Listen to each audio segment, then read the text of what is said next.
I have something pretty special to show you. Check this out.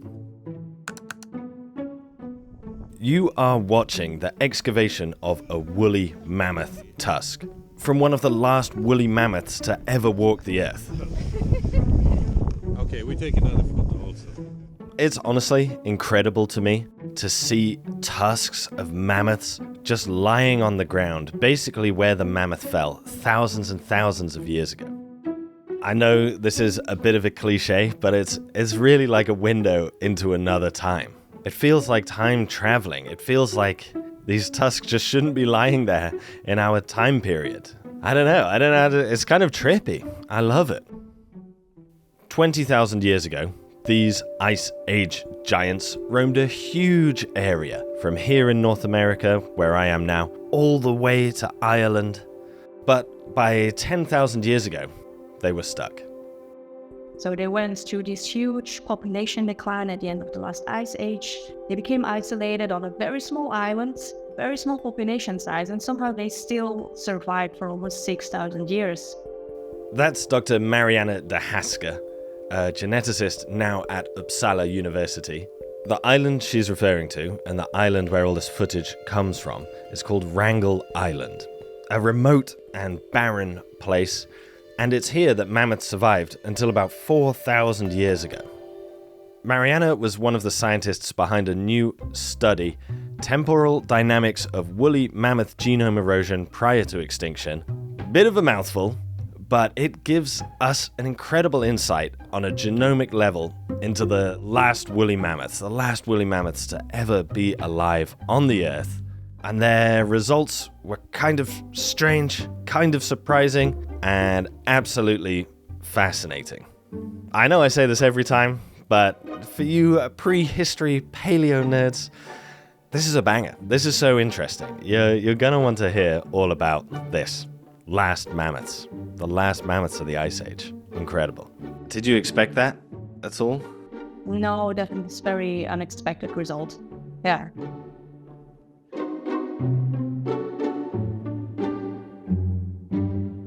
I've never had a sponsor like this before. They're not asking if you want to buy something.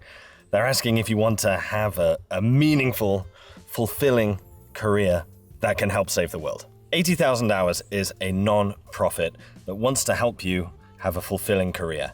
And whilst you're doing so, improve the world. And everything they do is free. Free, forever. It won't cost you a penny. Based on years of research with academics from Oxford University and consultation with industry leaders, people that really work in these industries, they believe that they can really help you have a fulfilling career and do something meaningful, which can be tricky. That's honestly something I've struggled with. I'd love to have been a mammoth geneticist and help with interesting projects like this. Now, fortunately, I feel like I can because of this channel, but honestly, for years and years and years, I was totally directionless in life. Didn't know what I wanted to do and didn't know how to get there, even if I did. That's the problem 80,000 Hours is trying to solve. Car coming. Wonder if they have a nice job. Hope so, Honda Civic driver. So if you are feeling like you want a change of career, maybe you want to do something more meaningful, more impactful, check out 80,000hours.org/Stefan Milo. There's a link in the description. They have podcasts, newsletters, job boards, career guides. It'll sign you up for their email and you'll get their career guide for free. Everything they do is for free anyway, but it is for free. And yeah, I hope you find something interesting to do, guys. It's very important, not just for the planet, but for your own personal well-being. Let's see what's going on with these mammoths, because their DNA, speaking of interesting things, is crazy. The 8-month ordeal of the Carluke's crew is over when the ship arrives at Wrangle's Island. And just in time, for the polar seas are breaking up. Wrangle Island is an extremely cold, mountainous place. Winds can exceed 89 miles per hour. Snowstorms can blanket the island. There are very few days where it isn't frosted. It's cold, it's isolated, but because of these extremely harsh conditions, we're able to get a glimpse into these last mammoths. So many are just so well preserved. How many mammoths were involved in the study? So we sequenced 21 mammoths to high coverage. sequencing to high coverage basically means that we sequence a lot of DNA just to make sure that each part in the genome is covered by many independent reads, which gives us a bit more certainty about the inferences we make. But before actually sequencing those 21 genomes to very high coverage, we must have screened about 400 samples in the lab. What we basically do is that we collect as many samples as we can, or other people that are not me collect as many samples as they can. They then send these small subsamples to the lab in Stockholm. So it's literally pieces that are maybe this big. And it can be anything. It can be bone, it can be a piece of a tusk. The best samples actually tend to be teeth because they're very dense, which usually means slightly better DNA preservation. And what we do is that we extract DNA from all those samples, or we try to extract DNA from all those samples. Then we look at which samples have the best quality DNA, so DNA that's the best preserved, and then those we will actually continue processing to generate whole high coverage genomes. Not all of the mammoths in this study came from Wrangel Island.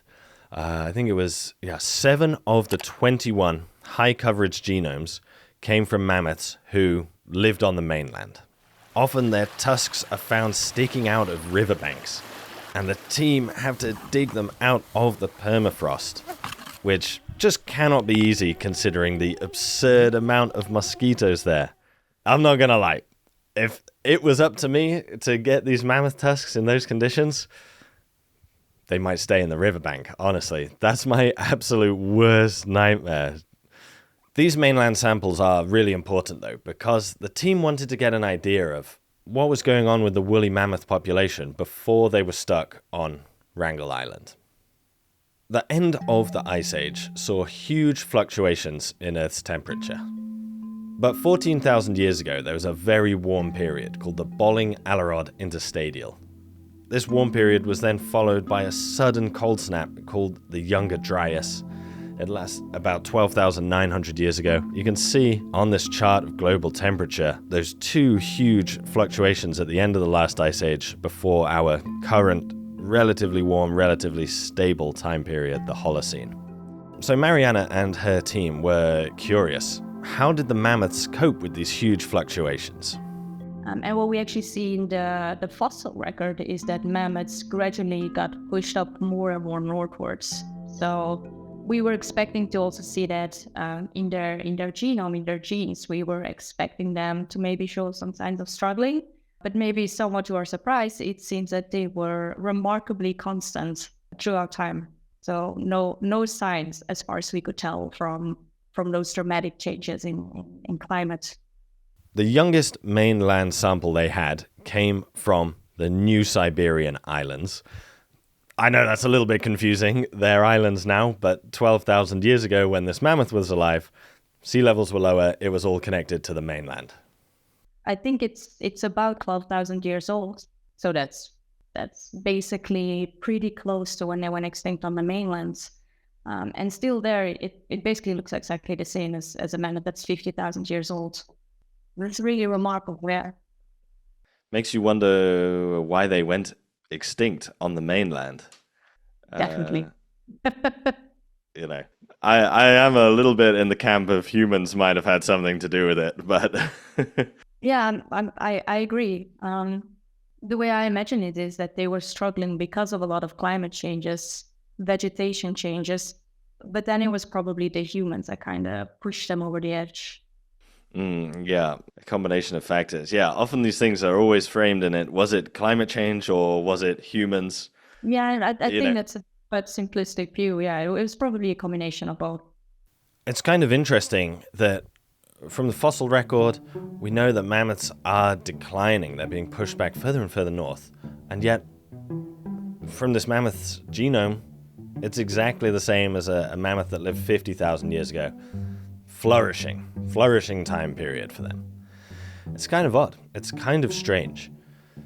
One possibility is that we're not getting the complete picture. Sea levels have risen a lot since then. There were many mammoths roaming the earth in places that are now deep underwater. Maybe if we had access to those mammoths, it would give us a different picture. But That's challenging to excavate in the best circumstances, and at the minute, that's literally impossible to access for sure. But until we have submarine expeditions, I unfortunately don't think we'll find those. Yes. Dangerous time to sail a submarine off the coast of Russia. I imagine not many volunteers. 12,000 years ago, for whatever reason, woolly mammoths basically go extinct in mainland Asia. That cold period of the Younger Dryas is coming to an end, Earth is warming, ice is melting, sea levels are rising, and for one family of mammoths, their way of life was about to change forever. Wrangel Island is about 140 kilometers off the northern coast of Russia. It's 7,600 square kilometers big, about the same size as Crete, twice the size of the state of Rhode Island. Absolutely no one lives there. It's home to Arctic birds, muskox, foxes, polar bears. It's a truly, truly wild place. It's got to be one of the wildest places you could visit on the whole planet. Today it's only connected to Russia during the winter when the sea ice expands. During the Ice Age though, it was fully connected to mainland Asia, a mountainous peninsula on the edge of the Mammoth Steppe.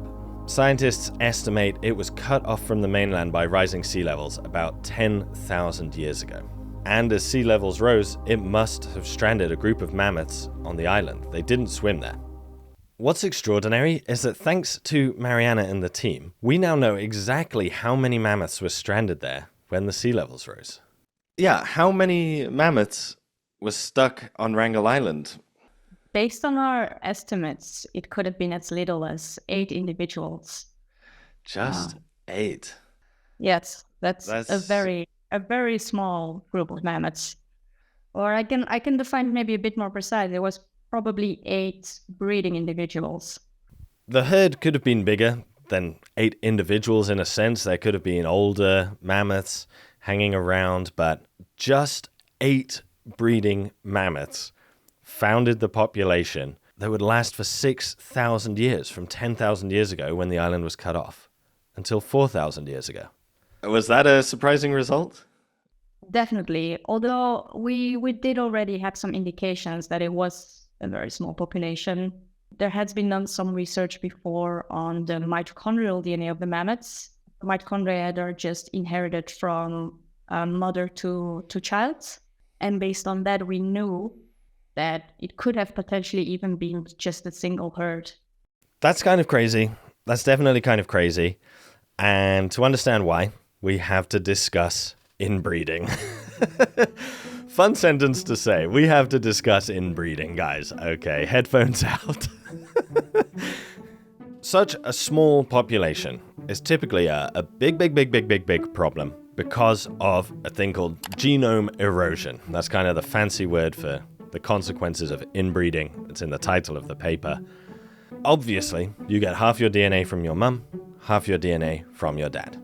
But if your mother and your father are very closely related, those letters, those DNA fragments, will look exactly the same.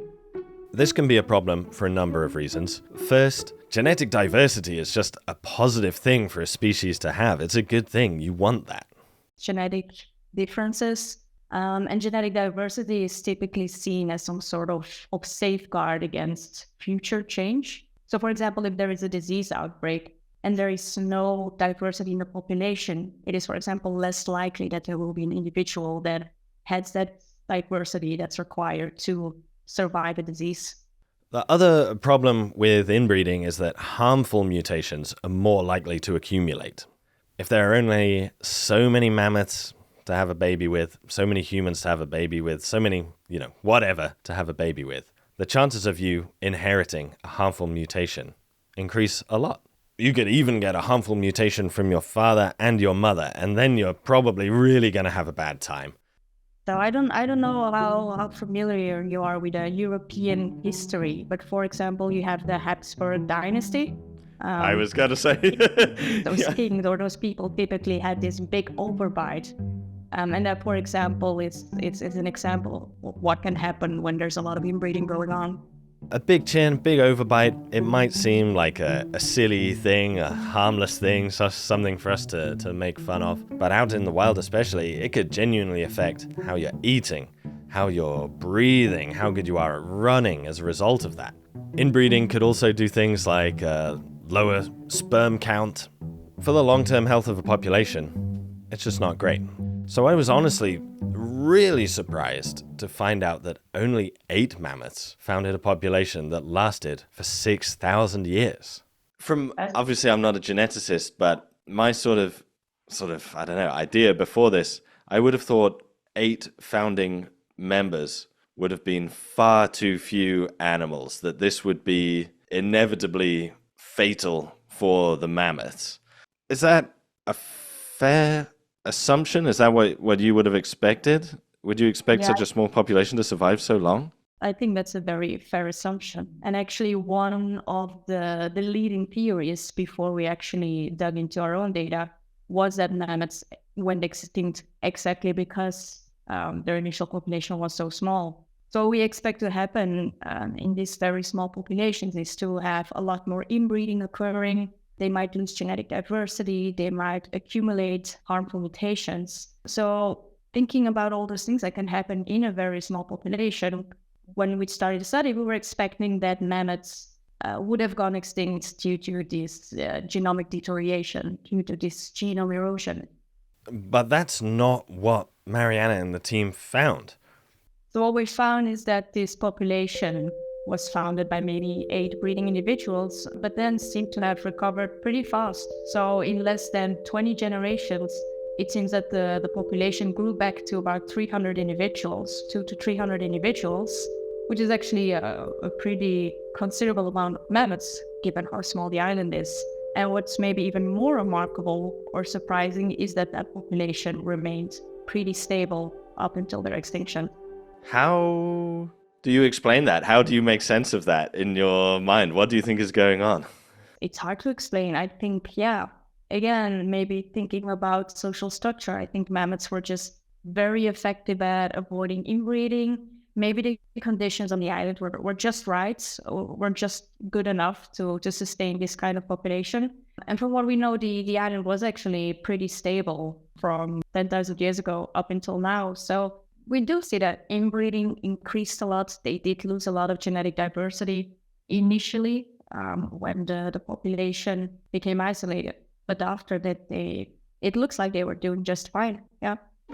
There could be some element of mammoth society that prevented the worst effects of inbreeding from occurring. Sorry, I had to include that clip, sorry. I just had to. For example, elephants, obviously their closest relatives alive today, when a male reaches maturity, they tend to leave the herd, go out and find new partners. Maybe there was some similar dynamic going on with the mammoths of Wrangel Island. It's quite likely, in fact. As Marianne said, there had been earlier studies looking at the mitochondrial DNA of these mammoths that showed the female line was very closely related, possibly one herd. They're all very closely related on the female line. We don't have good information about the male line, though, about the Y chromosome. It's hard to say how closely related the males were. What we have to do is maybe look at the Y chromosome. But the Y chromosome is actually a very tricky chromosome to look at. It's very repetitive. There are a lot of regions that are very difficult to sequence. So recently, actually, 2 new reference genomes have been published. So maybe they could be the key to looking at the Y chromosome on Wrangel Island. But at least when we were working on our study, that was not available yet. So unfortunately, we don't have any information on that. So if the mammoths on Wrangel Island didn't die because they were so inbred, then why did they go extinct? Earlier, we discussed the possibility of humans putting pressure on the last remaining mammoths in mainland Asia who are dealing with all these climate fluctuations. That doesn't seem to be the case on Wrangel Island. The mammoth bones are just laying in the landscape almost where they fell. It's honestly the most beautiful and kind of sad, kind of somber thing about the island. There's just no evidence of humans modifying these bones, modifying these tusks. There's no artwork, there's no cut marks, there's no unnatural accumulations of mammoth bones placed in strange positions. all the things we see in the mainland are just not there on Wrangel Island. And in fact, there isn't archaeological evidence of humans making it to Wrangel Island until after the mammoths went extinct. Just to add a little bit of extra information for you here, the oldest archaeological site so far found on Wrangel Island is called Chertov of Rag. No mammoth remains were recovered from that site. It seems the people there were hunting geese, but there was a few other remains of walrus and seals and things like that, but mainly it seems they were hunting geese. They had stone tools with them. There's no evidence of mammoth hunting from this earliest site, and it dates to about 400 years after the mammoths went extinct. Obviously, our information can change, but at the minute we just don't have evidence of humans hunting mammoths on Wrangel Island. So if it wasn't humans, and the population had seemingly recovered from its lowest point, why are they dead? Why are they extinct now? So that remains somewhat of a mystery. We've already been thinking a lot of possible reasons, but given how suddenly mammoths disappeared, we think it must have also been a pretty sudden event. So some things that could have happened is maybe a disease outbreak, a new virus entering the island through, for example, birds, and basically wiping out the whole population.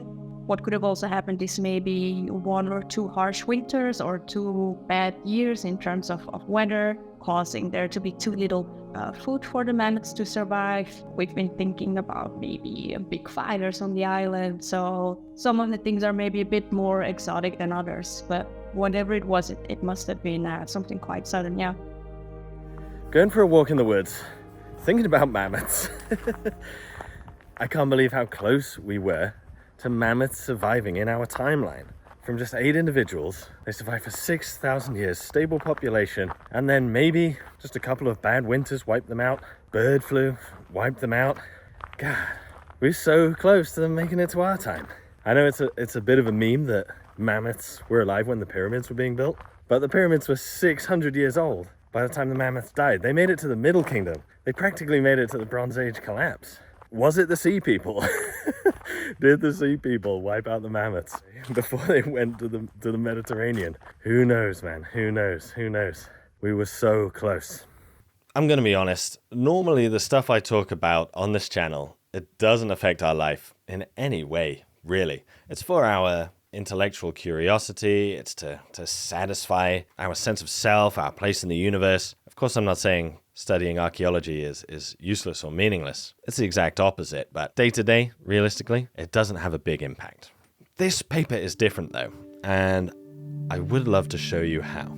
Look at this map of the historic taiga range compared to the present-day taiga range. In a very real way, each of these dots is now its own Wrangel Island, a group of tigers probably forever isolated from their neighbors, not by rising sea levels, but by rising ape levels. What does this study say about the islands of animals that we're making today? Are you optimistic about their chances? How do you feel about it? In a way, I think it's a pretty optimistic result, because it shows that even if a population goes through a sudden decline, becomes very small, they can still recover. They can still grow back to a pretty big size and then remain stable in that size. So in a way, I think it's a pretty optimistic result. Yeah. It is really kind of encouraging to know that animals can bounce back from very, very small population numbers. We just have to do it before it's too late. We can improve things. We really can. I don't want someone in 200 years making a video about, oh man, we were so close to rhinos and tigers and elephants surviving up until our time. We still have time to save them. Yeah, let's do it. Thank you for watching, guys. Peace. Hey guys, thank you so much for watching. Couldn't really end the video imploring us to save the tigers and do absolutely nothing myself. So I made a donation to the WWF, adopted 2 tigers.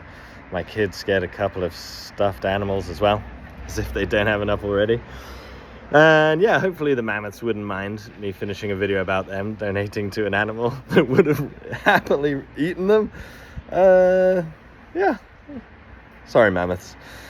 Yeah, thanks so much to the patrons. Thanks to Marianne for donating her time. See you on the next one. Thank you so much. Boop.